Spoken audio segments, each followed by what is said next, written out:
กรรมการโฆษณาข่าวสารมีความพร้อมรอบด้านในการรับใช้งานมหกรรมกีฬาแห่งชาติครั้งที่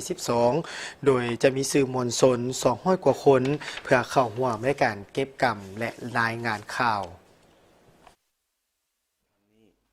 คณะกรรมการของพวกเราประกอบมีหลายหน่วยท่านสมสวัสดิ์พงษาหัวหน้ากลุ่มสื่อมวลชนคณะโฆษณาโฮมศูนย์กลางภาคทั้งเป็นหัวหน้ากรรมการโฆษณาข่าวสารให้สัมภาษณ์ต่อทีมข่าวโทรภาพแห่งชาติว่า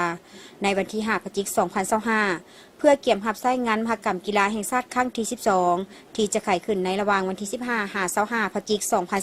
2025 กรรมการโฆษณาข่าวสารได้มีความพร้อมรอบด้าน เพื่อเกี่ยมรับใช้งานมหกรรมกีฬาแห่งชาติครั้งที่ 12 ซึ่งกรรมการโฆษณาข่าวสารประกอบมีหน่วยงานกองเลขา หน่วยงานโฆษณา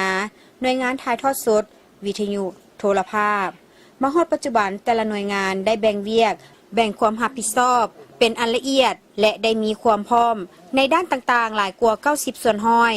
กรรมการโฆษณาข่าวสารได้เกี่ยมความพร้อมรอบด้านเป็นต้น ได้แนะนำให้บรรดาองค์การสื่อมวลชนทั่วประเทศช่วยกันโฆษณาโลโก้ สัตว์นำโชคคำขวัญและการกะเกี่ยมนักกีฬาของแขวงตนออกแต่ละสำนักข่าวทั้งศูนย์กลางและท้องถิ่นอย่างเป็นขบวนการและต่อเนื่องได้นำส่งห่างแผนเวียกแผนคนและแผนงบประมาณของกรรมการโฆษณาข่าวสารส่งให้กองเลขาเพื่อพิจารณาอนุมัติได้กำหนดจุดที่ตั้งศูนย์ข่าวอยู่สนามกีฬาแห่งชาติหลัก 16 ประกอบมีห้องแถลงข่าวห้องประจำนักข่าวพร้อมทางได้เกี่ยมวางแสดงรูปภาพประวัติศาสตร์ความเป็นมาของงานมหกรรมกีฬาแห่งชาติจะจัดอยู่สนามกีฬาแห่งชาติหลัก 16 พร้อมนี้ยังได้จัดคณะสื่อมวลชนสัมภาษณ์กรรมการทุกฝ่ายจัดคณะสื่อมวลชนติดตามเก็บกำข่าวการแลนทวนไฟอยู่9ตัวเมืองคณะกรรมการของพวกเราประกอบมีหลายหน่วยงานเนาะเช่นว่าหน่วยงานกองเลขาหน่วยงานโฆษณาหน่วยงานถ่ายทอดสดอยู่ในหน่วยงานถ่ายทอดสดจะมีทั้งโทรภาพมีทั้งวิทยุและก็ศูนย์ข่าวซึ่งหน้าที่ของพวกเราก็แม่นรับใช้ในการโฆษณา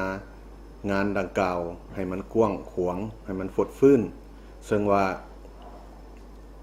ก่อนหน้าจะไปฮอดงานดังกล่าวนี้พวกเราก็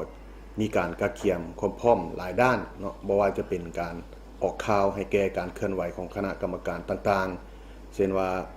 ในมมมานี่ก็มีการเลียนทวนไฟในขอบเขตนครหลวงเวียงจันทน์ก็คือทั้ง9ตัวเมืองซึ่งว่าก็ยังความดำเนินไปอยู่และนอกจากนั้นพวกเราก็ได้มีการกะเกียมศูนย์ข่าวภายในกะเกียมเรื่องวางแสดงโดยเฉพาะแม่นรูปภาพประวัติศาสตร์ความเป็นมาของงานกีฬามหกรรมแห่งชาตินี้แล้วก็หน่วยงานถ่ายทอดสดซึ่งนำโดยโทรภาพแห่งชาติได้เป็นเจ้าการในการกะเกียมซึ่งว่ามฮอดปัจจุบันนี้ถือว่าแต่ละหน่วยงานของพวกเรานี่ถือว่ามีความพร้อมประมาณ90%เนาะ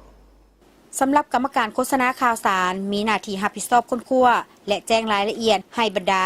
องค์การสื่อมวลชนทางภาครัฐเอกชนและต่างประเทศที่ต้องการเข้าร่วมการเคลื่อนไหวเอาข่าวงานมหกรรมกีฬาแห่งชาติครั้งที่ 12 เพื่อมาลงทะเบียนออกบัตรรับใช้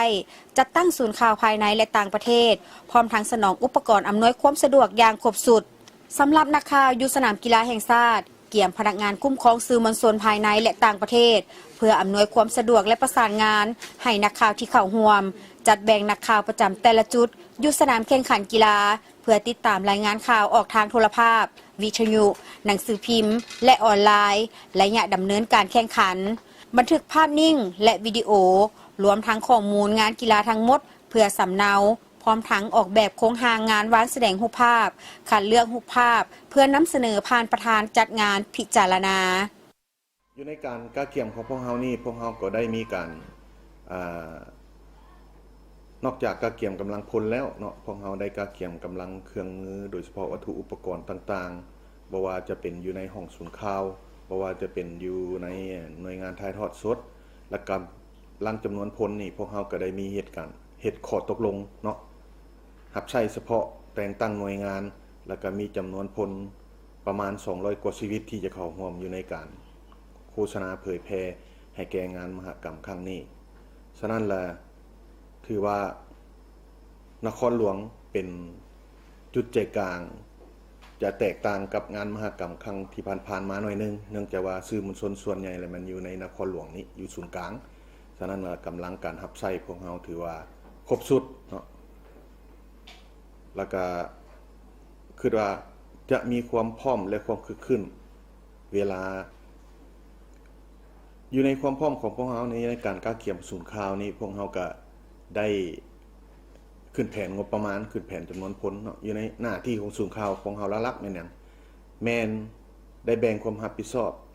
มีทางหน่วยงานรับผิดชอบทางด้านเนื้อในเนาะเช่นว่าบรรณาธิการ